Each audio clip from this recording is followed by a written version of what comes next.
for Thursday Night Football. One of the questions in tonight's contest, which team will win and by how many points? Bucks, Bears, Nick, who do you like and why?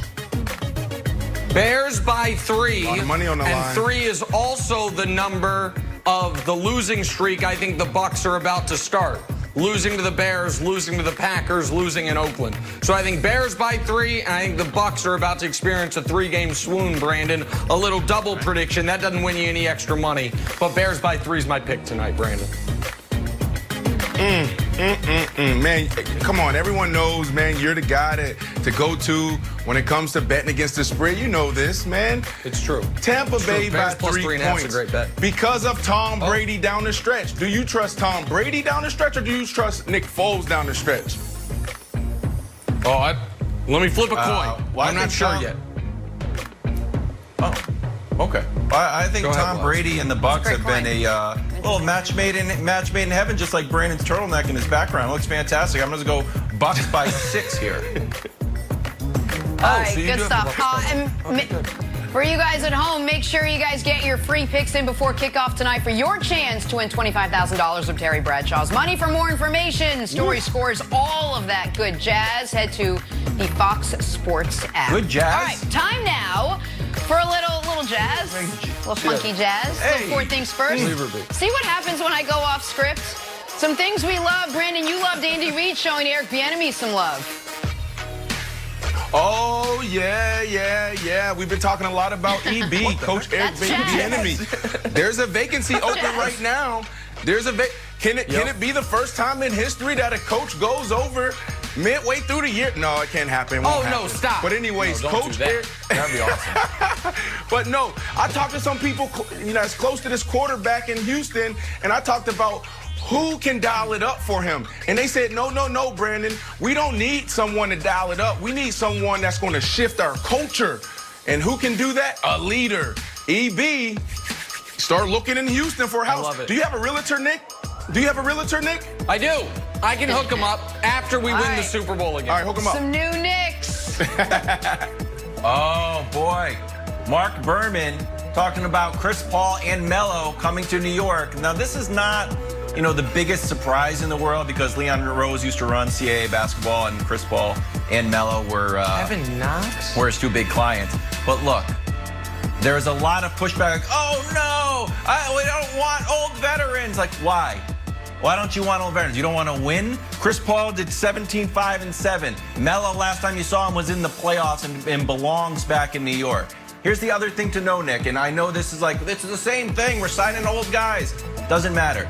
The Durant-Kyrie Irving factor is real in taking New York's attention away from the Knicks. The fact that the Knicks got booted off the Christmas Day game for the first time in years, I think is that really bad. It's not only bad for the Knicks brass, it's bad for the league in general.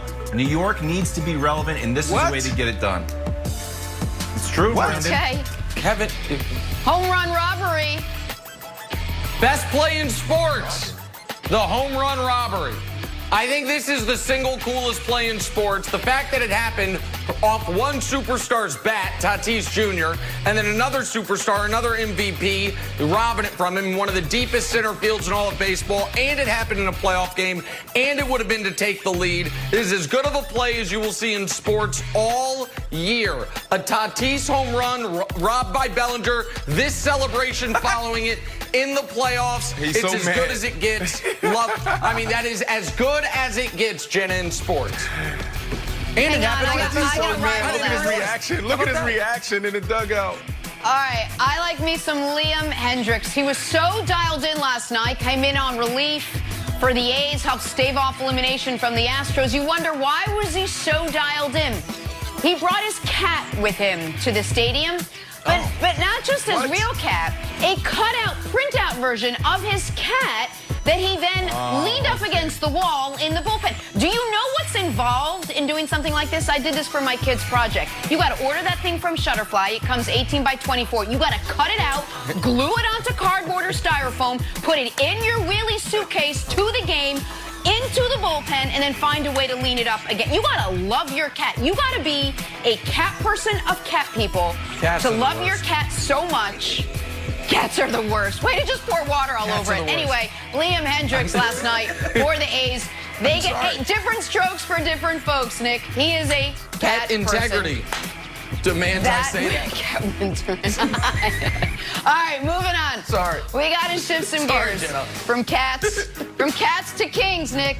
Cats to kings. Oh, well LeBron done. James. The conversation starting to shift to LeBron's legacy with the Lakers just one win away from the title. But, you know, if there is a blemish on LeBron's resume, it would be that 2011 Finals run with the Heat when Miami came in as favorites against the Mavericks and lost. Well, Mavericks owner Mark Cuban chimed in on how much different LeBron is today than he was back in 2011. Take a listen. LeBron James gets a lot of criticism for that series in particular. And I want to ask you, what is the difference that you see in him then in that series and then in him now? Because if you had to just compare certain differences, what are some of the differences that you see? Yeah. So, number one, he was the number 2 guy with the Heat, right? It was Dwayne Wade that really was the leader, like we talked earlier about having that leader in the locker room, right? Right. So you could really tell on the court and just from talking to guys that, you know, he went to Dwayne's team, right? It wasn't like, you know, Dwayne came to his team. Right. And so I think one is leadership. Now LeBron's that guy, period, end of story. Right. He says who comes on that team, how it's going to work, you know, what we're doing. And 2, he's got the basketball IQ level now. He's a basketball savant. Hey, Mark, you got time for an interview? Basketball. Yeah, I mean, I'll be driving, but I'm sure it's going to be no problem. Just call me, FaceTime me, we'll be fine. Nick, let me start with you. Is Mark Cuban right that LeBron James today is better in year 17 than he was back in 2011 at age, what, 26? Yes, he's 1,000% correct. And I'm considering, they need to win tomorrow, and he needs to win Finals MVP. But I'm considering unveiling a brand new take, and I think it's going to strike many of you as overzealous, but I think there's evidence to back it up, and that is So here's the thing. So LeBron James became the greatest basketball player ever in 2016 when he came back from 3-1 down. We know that. So now it's like, what can he do? What can be greater than greatest? What can be greater than greatest? I posit that if LeBron James' career started in 2012 and you just erased the first 8 years, the 2 MVPs, the 2 finals appearances, all the points, all of it, if it was 2012 to now, he would still be the greatest player of all time. That just what he's done post-Mavericks is greater than anything anyone else has done in their careers combined. So let's take a look at a few things if we could, Wilds. First is his 10 greatest playoff games ever. What you will see on this list is only one of them comes pre-Mavericks. That is the 48 special against Detroit. Everything else came from 2012 to now. Now, I know folks are going to bring up it's from 2012 to now, he only has 4 rings. Jordan has 6. Can we put up a blind reveal if we could? And Brandon Wilds, you tell me, which of these left or right, which is better? Left is better, correct? Does everyone agree? Yeah. Left has more points, rebounds, assists. Okay. Show America what those 2 categories are. That is LeBron James in his last 3 finals losses. And that is Michael Jordan in his final 3-peat, his last 3 finals wins. All of that, of course, also came post-2012. What, Wilds? Why are you shaking your head? This is all, Cuban's got it right. No. Can we throw up big shots? No, Can yeah, we sure, rate no the problem. clutch? Real quick. Let's show. Yeah, absolutely. Hold on, Wilds. Let me just answer Brandon real quick. No problem. LeBron James, post-2011, has 4 playoff buzzer beaters. Buzzer beaters, end of game, walk-off. Michael Jordan in his entire career had 3. So even if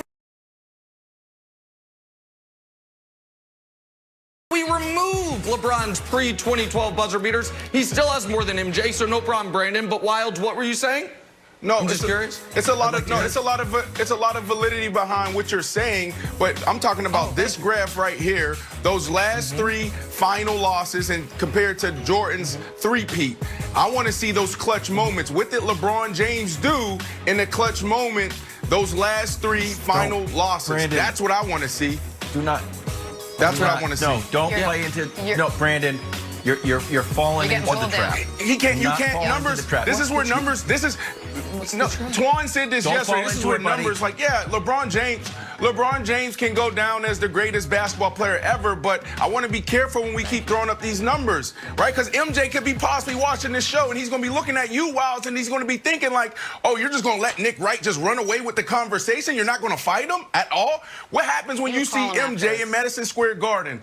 Are you going? What are you going to say to MJ, Wilds? What? That's always I brought it out. It's always I didn't know you had the jersey right there. That's so great. It's a permanent prop here. Go Brandon, ahead, the only way to fight Nick, here, you cannot outstat him. You can't. The guy is a human Wikipedia. No. You can't be like, I'm going to get my own stats to fight. You can't. You just have to say, Nick, I refuse to engage in a debate about about LeBron's losses versus Jordan's wins. There's one stat. It's 3 wins versus 3 losses. Having a debate whether those things are equal is, I'm not having it. I refuse. I'm sorry, Jenna. As Antoine would say, it's the eye test. Jenna, it's the eye test. You know, I apologize to interrupt, but my daughter turned 7 today, and your account, the rings guy, and so is